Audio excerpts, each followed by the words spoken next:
I was kneeling on the living room rug when it happened, hands sticky with frosting, balloons sagging like tired lungs. My daughter's smile froze as my sister's boy tore the ribbon off the box meant for her and claimed it like conquest.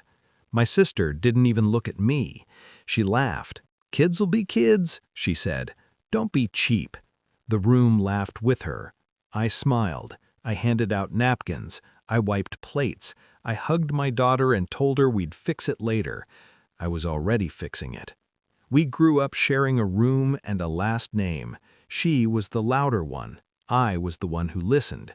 She borrowed things and forgot to return them. I remembered everything.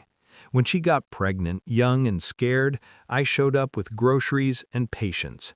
When she cried about money, I co-signed, because family is a word people weaponize. She told me she'd take care of it. She always did, just not in the way she promised. Years ago, after my divorce cracked me open, she offered help with childcare. She drove my old sedan, temporarily, she said, because her car had died and mine was just sitting there. It was still in my name, insurance, registration, everything. She sent a little money sometimes, enough to feel generous, not enough to be honest. Trust is quiet. Betrayal is loud only after you hear the echo. I noticed the dents first, then the parking tickets mailed to my address, then a renewal notice I didn't remember authorizing. I asked questions softly. She answered loudly. "Why are you keeping score? Don't you trust me?" I did, until I didn't. The proof came on a Tuesday, a letter stamped "Final Notice," a photo inside, my car, her car, parked in a spot reserved for residents only.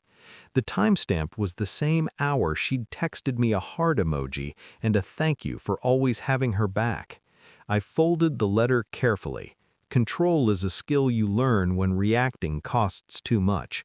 I didn't confront her. I planned. I reviewed the policy, the title, the terms I'd signed years ago with a pen that shook because I wanted to help. I called my insurer and updated drivers. I scheduled a service appointment. I paid the fees she'd skipped. I asked a single question to the DMV and got a single answer back.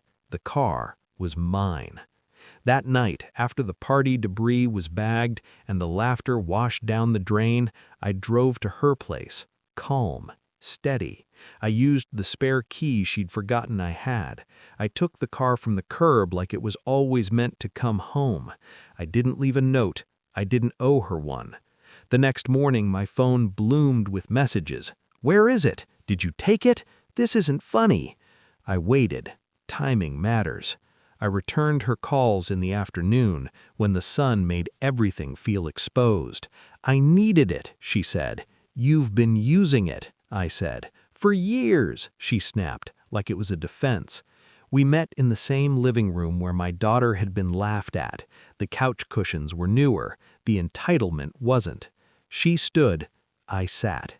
Power doesn't rush. "You embarrassed me," she said. "You did that yourself," I said. I laid the papers on the table, insurance lapse notices, tickets, the renewal she never paid, the clause she never read. Her face changed in increments, confusion, anger, calculation, fear. I watched it all like a movie I'd already memorized. "You co-signed," she said. "I trusted," I said. "Those aren't the same." She tried crying. It slid off me. She tried blaming. It fell flat. She tried laughing it off the way she had at my daughter's party. The room stayed quiet. Silence is expensive when you can't afford it. "I'll need the plates back," I said, "and the spare key, and the apology you owe my kid."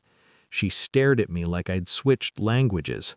"For the gift," I added. "You remember, kids'll be kids." She didn't laugh this time. I drove home in a car that felt lighter, not because the seats were empty, because the debt was gone. I stopped by a toy store on the way and bought the same gift again. Better packaging, no audience. That night, my daughter slept with it tucked under her arm, safe. I sat on the edge of her bed and listened to her breathe. Relief isn't loud, it doesn't clap, it settles. My sister doesn't borrow anymore, she doesn't joke at my expense. She learned that my smiles mean something now, that when I go quiet, I'm counting. I didn't take revenge, I took back what was mine. Justice doesn't need witnesses, it just needs patience.